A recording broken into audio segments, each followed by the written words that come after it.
even an algorithm mixer that allows you to run different analysis. All these tools need to be easy to use for researchers, because a lot of researchers don't have a computer scientist or a data scientist in their back pocket to help them work with these tools.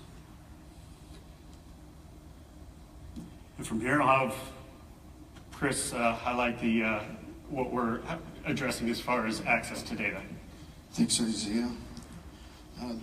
What we have is a whole lot of gigantic problems, and what we simply need to do is break them into tiny mosaic pieces that can be distributed to cloud computing, specifically mobile or Internet of Everything, Internet of Things.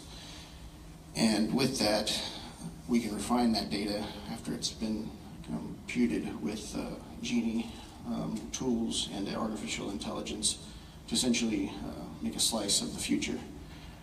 The technology's here, the future's here, just not evenly distributed. So basically, we're only limited by our imaginations, and hand this back over to Isaiah. Thanks, Chris.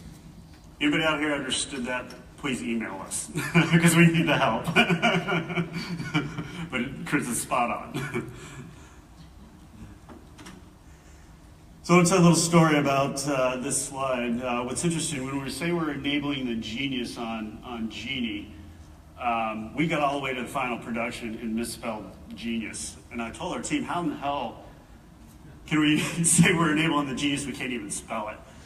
But at least Chris and I have a reason. We're both dyslexic, so we're going to miss that one 100%. But we did run this by 10 other people, and then we all missed it. So, but our true impact is enabling the genius on the Genie network, and we see this as a convergence where IoT meets distributed computing. It starts at the user with the IoT device. It could be a connected car, it could be your mobile phone, it could be a sensor. Right now, we're just leveraging your processing power from the sensor. But it could be important health data that you want to provide to the Genie network that runs through a simulation in near real time.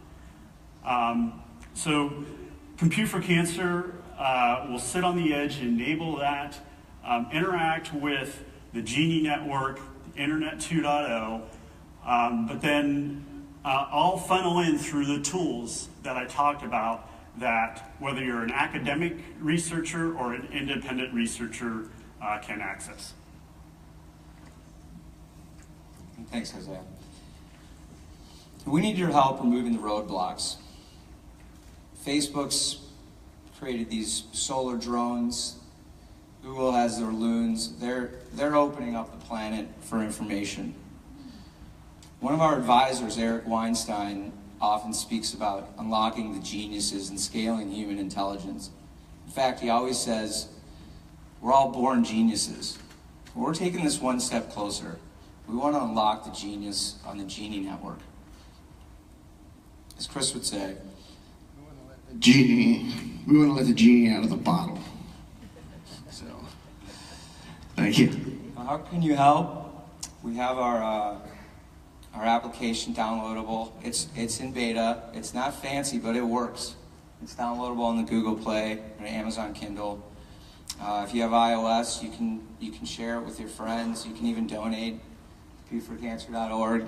Here's our social handles. Thank you. It's a great pleasure being here. Thanks.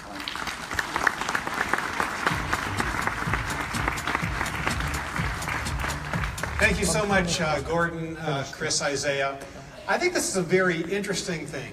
If you have that networking foundation in your city, you can connect the PCs, you can connect the unused servers and businesses together at night and actually solve real problems that will help to cure cancer.